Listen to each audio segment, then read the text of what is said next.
अविश्वसनीय, लेकिन ये कहीं ना कहीं हमें यकीन था कि भारतीय जनता पार्टी को पश्चिम बंगाल के जो जनगण है, जो यहाँ के रहने वाले हैं, निवासी है, वो भारतीय जनता पार्टी को, माननीय प्रधानमंत्री जी को उन लोग मौका देंगे सेवा करने का, क्योंकि विकास का मतलब है बीजेपी और बीजेपी का मतलब है विकास।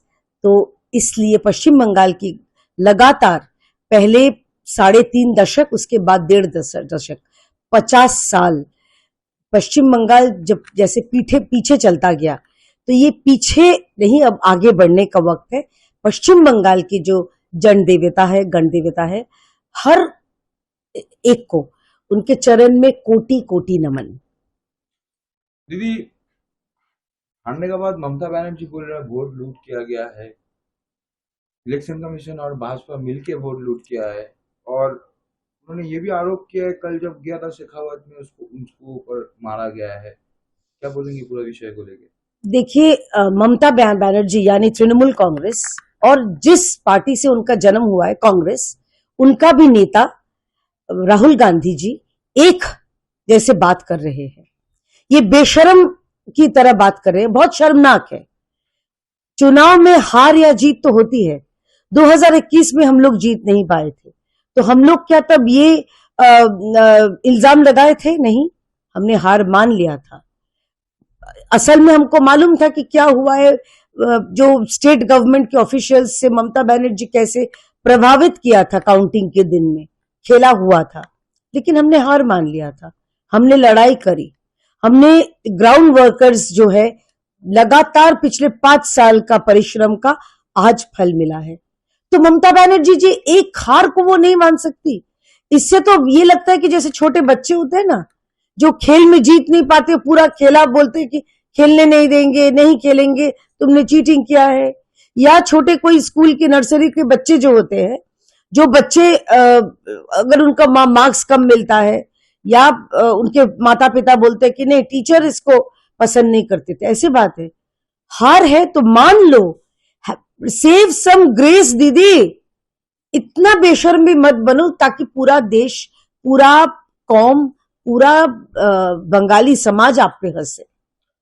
दीदी, राहुल गांधी बंगाल का चुनाव का पहले बंगाल में आके बोला था दीदी भ्रष्टाचार है, लेकिन आज उन्होंने बोल रहे हैं असम और बंगाल का जो चुनाव था वो पूरा स्टोलन है, मैनिपुलेटेड है। देखिए, 99 बार राहुल गांधी जी ने हारे, इस बार सेंचुरी हो गया, उनका हारने का सेंचुरी हो गया, इसीलिए उनका हार्दिक अभिनंदन जताती हूँ। और दूसरी बात ये चुनाव आयोग भी बड़ी अजीब काम करती है।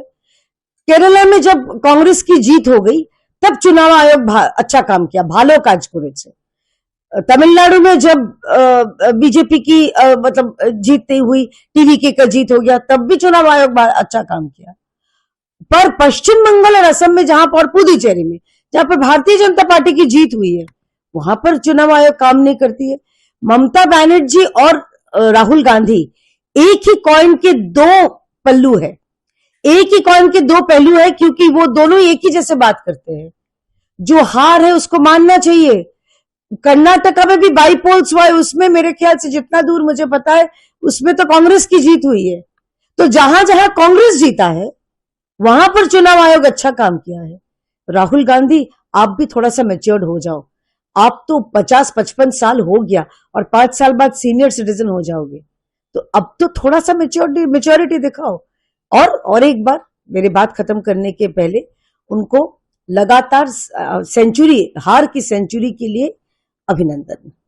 दीदी, 15,000 वोट से शुभेंदु अधिकारी भवानीपुर में जीते हैं।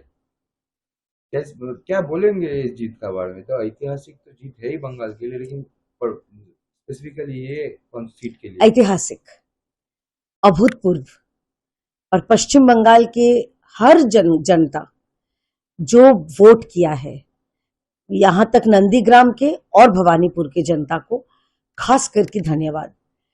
पश्चिम बंगाल के जैसे पूरा राज्य तय कर चुका था कि 4 मई दीदी गई होगा, वैसी भवानीपुर की जनता जो इतने सालों से डर डर के जी रहे थे, खुल के बाहर आके चुनाव में मतदान नहीं कर पाते थे, वो इस बार आके डर के आगे जीत है, वो जो एक बात है वो सही निकला। वो डर को जीत करके बाहर आके भय को हटा के भरोसा पे बटन दबाया और देखिए कमल खिल गया। तो पश्चिम बंगाल की जैसे पूरे जगह की जनता को हम धन्यवाद बताना चाहते हैं, खास करके भवानीपुर की जनता को स्पेशल धन्यवाद। और एक चीज है, 2021 में ममता बनर्जी जिनके पास नंदीग्राम में हारे थे, नंदीग्राम का वो बेटा आपको भवानीपुर में आके आपके अपने गढ़ पे हराया। इसका